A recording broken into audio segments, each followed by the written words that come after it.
Shady Sports, man. I'm back here with a very special guest, Duluth Harbor Monster star wide receiver, Dan Williams. Dan, how you doing today, big dog?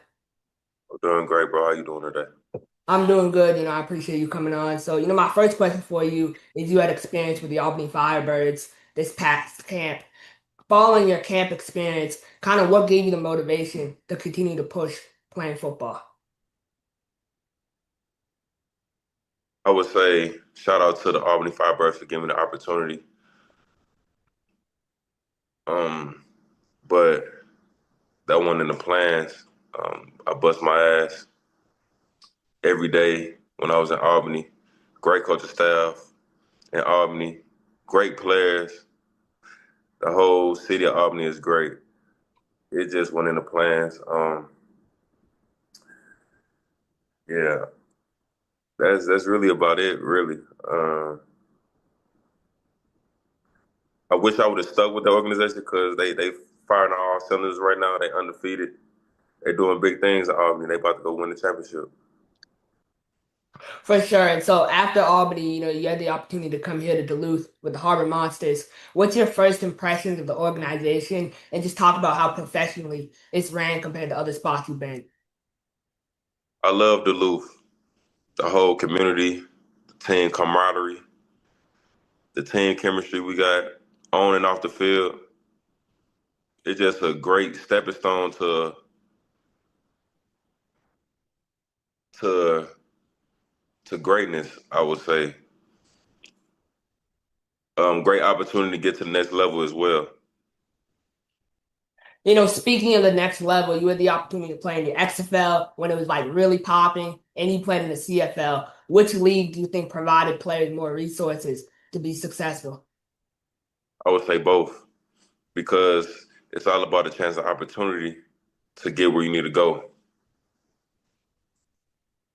No, that makes total sense. And you're widely considered one of the greatest SWAC receivers, SWAC players of all time. What are your thoughts on the evolution of HBCU athletics as a whole, and where do you see it going? I'm the greatest wide receiver of all time.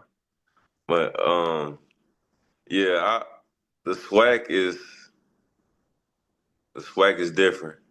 People overlook the swag because it's HBCU. They think we not smart, but we got the best players in the nation, in the country, coming in every year that was overlooked out of high school.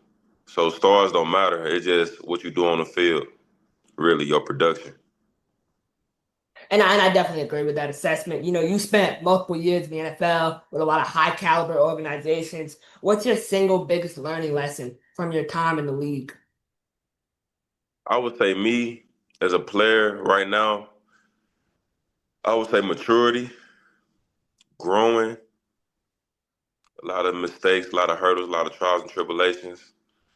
It got me at this point right now today, and I'm seasoned now, so I learned from all my mistakes. So I'm better than I was in the last years. One thing I noticed about you on social media is that you're very well spoken. You carry yourself in a professional manner in the community, on media outlets, wherever you go. What's one book or movie that has a lasting impact on you? The GOAT and the kid. Arthur is probably know him. He's a great dude. Damon Wayans, the Wayans brothers. Yeah, gave me that book for inspiration, motivation, and just told me just to keep going in my life. Whatever I want to do, I can speak it to existence. The universe gonna make it happen for me. Just gotta do the hold on. Gotta do the right things when no one's looking. Integrity. I agree with that. And you speak about, influence and motivation. Where do you see yourself in the next 5 years? I see myself in the next 5 years in the NFL again. The highest paid receivers, the top players in the league. That's really it.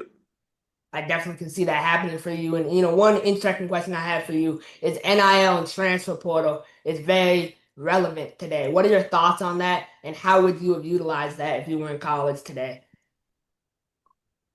If I was at Jackson State right now with Prime, I'd be filthy rich. But with me, and it's not all about the money with me. It's just It's about opportunity, and that's really it. And money don't make you; you make the money. So it just the money is a tool to get you to the next level with your family and yourself. So, I agree with that, Dan. I appreciate your time today. My final question for you is who's your biggest influence off the field? God and my family.